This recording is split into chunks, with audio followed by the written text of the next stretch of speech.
Bonjour et bienvenue dans Top Rugby. Vous le voyez, nous sommes au CEVA Campus, c'est le centre de performance de l'Union Bordeaux-Bègles.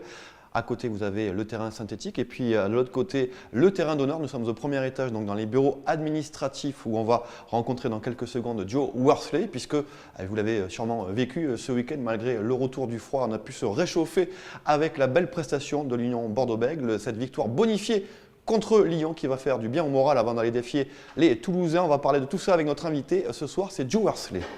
Voilà donc Joe Worsley qui nous attend ici au centre de performance. Bonjour Joe. Bonjour. Bon, c'est un peu calme, on l'a dit. Aujourd'hui, ici, c'est off pour les joueurs, mais vous, le staff, il n'y a pas de journée off, hein, vous êtes là tout le temps. Oui, exact. On toujours bosse ici. C'est pas mal. Vous êtes déjà préparé sur le match de Toulouse. Vous êtes encore sur le débrief là, le lundi du match de Lyon, ou déjà tourné vers le prochain match? Un mélange. Un mélange des deux? On fait un peu de retour sur le match contre Lyon et on regarde avant, comme toujours.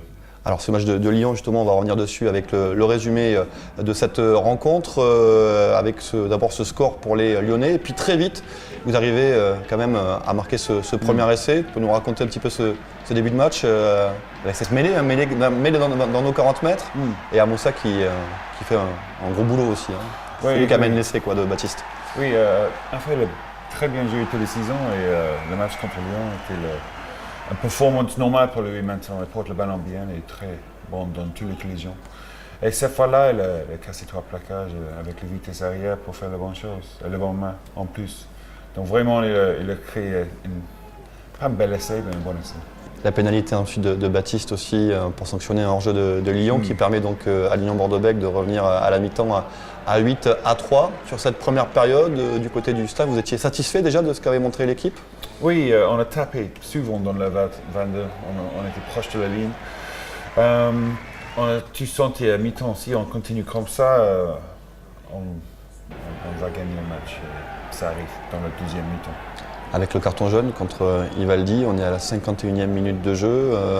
C'est le tournant du match parce que déjà, vous prenez les points. Il y avait quand même 11-6, ça passe à 14-6 après le carton. Ouais. Et puis là, ça libère les espaces, c'est le vrai tournant du match. Oui, mais souvent ça arrive. Si tu te fonds de 14, si tu joues à 14, dans une période difficile quand tu es déjà fatigué, c'est souvent difficile de protéger votre ligne. Et on en profite de la situation. Avec l'essai de Radradra aussi, premier essai. C'est important pour lui parce qu'il n'a pas fait que des bonnes choses non plus sur ce match-là, oui, Samy. Le jeu est pour 2 ans. Le jeu est rabais 13, le jeu le 7, le jeu est un peu trop. Donc après une petite blessure, il est revenu et il montre pour tout le monde ce qu'il peut faire. Il s'en sert beaucoup aussi, il fixe les défenses adverses aussi, c'est un peu son rôle. Il n'est pas là que pour franchir, que pour casser, il est là aussi pour fixer la défense. Oui, il peut créer les choses, il peut finir les choses, donc il a beaucoup de qualité. Et après, il y a ce troisième essai aussi, ce nouvel essai de Mamadou Diaby. Donc 3 essais en 3 matchs, il est en pleine forme là, non, Mamad? Oui, j'imagine. Il est très content. Comme il a platé le ballon, 3 fois enchaîné, c'est bien. Ça nous fait un score de 28-6, le bonus offensif dans la poche. Qu'est-ce qui se passe après? On est un peu trop tranquille quand on encaisse l'essai Oui, on a fait quelques erreurs pour le essai. On a laissé le ballon tomber dans le camp, on a trompé au fond. Et on a donné un penalty après ça. On était mauvais contre la touche par n'importe quoi. Et puis en défense, c'était pas assez bon pour arrêter Rudy Wolf. Donc oui, on a enchaîné 4 erreurs. Et quand tu enchaînes 4 erreurs, le résultat, non, c'est un essai. Même, voilà, on perd le bonus, et on va quand même chercher au bout du bout ce bonus offensif. Avec, oui, c'était mieux pour les gens dans la tribune. Pour voir le dernier action de match comme ça. Et pour le staff pour le staff, vous dites quoi? Vous dites on n'aurait pas dû se retrouver dans cette situation, on aurait dû verrouiller le match, on ne doit pas se retrouver dans cette situation. Non, c'était bon moment, parce qu'on crut on avait brûlé le point bonus, et puis avec un peu de bel jeu, belle mêlée, un peu de vitesse, on aurait retrouvé le point bonus. Donc oui, un bel moment. Avec l'essai de Yann Esgourg, donc un ballon quand même qui est remonté depuis quasiment tout le terrain. Donc voilà, une belle séquence de conservation qui amène cet essai du bonus. Joe, est-ce que c'est le match référence? On en a beaucoup parlé, on pensait que c'était Clermont, mais Clermont vous êtes fait quelques frayeurs. La Rochelle aussi. C'est vraiment le match référence de l'Union cette saison? Je sais pas, c'était un bel match, mais c'était la dernière performance, on pense le prochain. Si on doit jouer comme ça, on proche de ça chaque semaine. Puis on peut faire une chose cette année. Si on change trop notre niveau de performance, on va gagner rien. Donc on va garder la performance proche de ce niveau-là, oui, et plus haut. Parce qu'on parle toujours d'un projet de jeu qui est sur l'occupation au pied, notamment. On voit bien que c'est pas que ça, c'est pas que ça justement. C'est plus les bonnes choses et le bon moment. Parfois c'est jouer au pied, souvent c'est jouer au pied. Je pense qu'il n'y a pas une équipe qui a gagné le top 14 qui ne pourrait pas faire le bon saut du terrain. Donc il faut que tu peux le faire. Mais comme je dis, la bonne chose et le bon moment. Parfois si on avait la photo en ailleurs contre Lyon, la bonne chose c'est jouer avec la main, pas le pied. Choisir être réaliste aussi, marquer sur les temps forts, c'est ce qui s'est passé. Et puis, entraîneur de la défense que tu es aussi, a dû être content de voir qu'il y a eu peu de fautes finalement. Il était assez discipliné aussi. Oui, non, je suis. Si on oublie la fin du match avec l'essai de Wolf. Ça m'énerve un peu, mais. Cette fin de match, ça t'énerve un peu. Toujours les erreurs, mais j'ai adhéré. Les gars, ils ont fait un très bon boulot. Dans tous les secteurs, en défense, je suis très content. Ils ont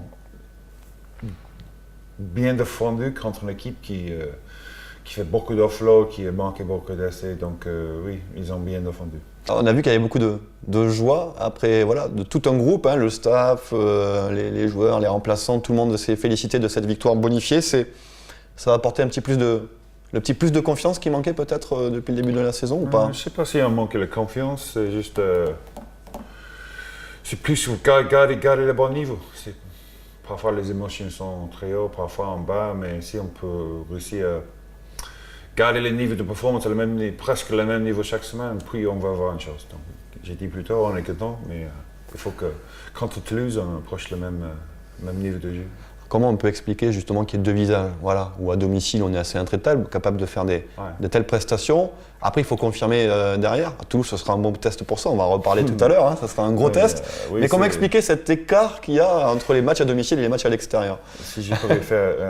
c'est difficile à expliquer les choses comme ça, on a besoin d'un psychologue.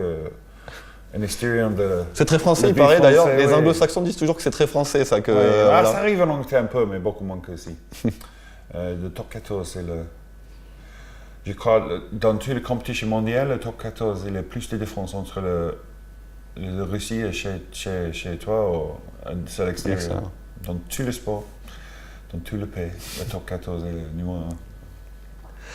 On va se retrouver dans quelques instants. Joe, on va quitter la salle de réunion puisqu'on est toujours ici au centre de performance, donc le CEVA Campus de l'Union Bordeaux-Bègles. On va regarder les panneaux récapitulatifs des résultats de ce week-end en top 14, mais aussi pour la fédérale. Et puis on va se retrouver avec Joe juste au-dessus du centre d'entraînement. Et à l'issue de cette 8e journée, il faut retenir les 2 victoires à l'extérieur. C'est d'abord Toulouse qui l'emporte du côté de Perpignan, 36-18. Et surtout La Rochelle qui l'emporte à Mayol face au rugby club toulonnais, 13-9. À signaler également le match nul entre Agen et Grenoble, ainsi que la large victoire de Clermont face à Castres. Au classement, Clermont est toujours seul leader avec 30 points. L'Union Bordeaux-Bègles est 5e avec 22 points. Et en bas de tableau, Perpignan est toujours lanterne rouge et surtout Toulon fait office de barragiste. Voilà, toujours en compagnie de Joe Worsley, donc ici au CEVA Campus, au centre de performance. Joe, Toulouse, on va en parler, là c'est l'affiche du prochain match à domicile contre Toulon, mais d'abord il y a un déplacement à Toulouse. C'est une équipe en forme en plus actuellement, le stade toulousain, donc ça va être un beau test pour l'Union Bordeaux-Bègles. Oui, j'aime toujours regarder l'adversaire, mais Toulouse plus parce que quand il joue bien, c'est belle à voir. Mais pour un coach défensif, c'est difficile parce qu'il joue debout, l'offload. Le jeu classique toulousain. Donc, je sais que ça va être difficile samedi prochain. Toulouse, c'est aussi beaucoup de regrets par rapport au match de l'an passé. C'est un match qui t'avait marqué ou pas? Parce que il y a Mathieu Jalibert qui est juste là d'ailleurs, qui rate la pénalité, mais ça va être un match fou où vous avez frôlé la victoire. Ça m'énerve encore, je pense. Vachement, dans cette stade-là, on avait le mauvais souvenir. Donc, j'espère le week-end va être un bon souvenir. Et vous savez, chaque fois, on se quitte avec une interview un peu décalée pour mieux connaître nos invités. Les staffs aussi y passent, il n'y a pas de raison. On va faire l'interview sport pour un peu mieux connaître Joe Worsley aussi. Ton meilleur souvenir de rugby, alors que ça peut être en tant que joueur ou entraîneur, ta plus belle émotion?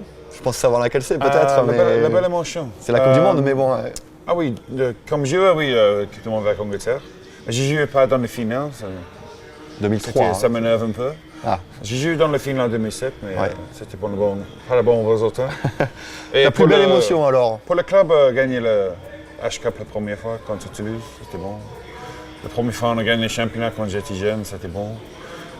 Avec les Wasps, bien sûr. Hein, les Oui, London Wasps. c'est pas mal. Mais ici, UBP, je sais pas, mais on parle de Toulouse, je vais jamais oublié quand Lionel Boxis a raté le penalty de la fin de ce match parce que j'avais mouru avec ça dans la tête. Mais Ça sera oublié dans une semaine après quand on aura gagné à Toulouse. plusieurs de belles mémoires de ma vie ici. Quel est pour toi le plus grand joueur de rugby que tu as côtoyé? Non, tout le monde parle de Johnny Buxton, mais Jason Robinson, James qui est un Robinson. mec qui amène la chose fou. Le talent naturel, l'envie de travail, la force mentale. C'est le mec qui est capable de faire des choses incroyables. Est-ce que tu suis d'autres sports? Ou alors, Oui, j'aime plusieurs d'autres sports. Je suis un peu le foot, l'athlétisme, la course landaise. Un mélange de choses. Quel est pour toi justement le plus grand sportif, tout sport confondu? Quel est le meilleur sportif de tous les temps pour toi? Le meilleur sportif Alors mondial. ça peut être un footballeur. Encore, c'est trop subjectif. Les Français nous disent toujours Teddy Riner, mais bon, ou Zinedine Zidane, mais bon, on va poser la question à Joe. Le mec qui domine pas beaucoup d'hommes. Mohamed Ali. W.G. Grace. Un mec qui joue, Oui. un mec qui joue cricket 121 €. Ah, il y a un côté Pas trop british connu quand en même. Non, pas trop connu encore, c'est vrai. Ah. En tant qu'ancien troisième ligne, tu préfères un bel essai inscrit un peu comme celui de Baptiste hier après une plaquage, mêlée ou un gros plaquage offensif? Plaquage à chaque fois. Très bien. Et une dernière question, celle-là elle est importante, on la pose à tous nos amis anglais. Bière ou vin rouge? Joe? Vin rouge. Vin rouge. Ouais, voilà, mais il est plus anglais maintenant, il est un vrai bordelais. Merci beaucoup à Joe Worsley d'avoir accepté notre invitation dans Top Rugby. De On se rien. retrouvera lundi prochain pour débriefer bien sûr le match au Stade Toulousain.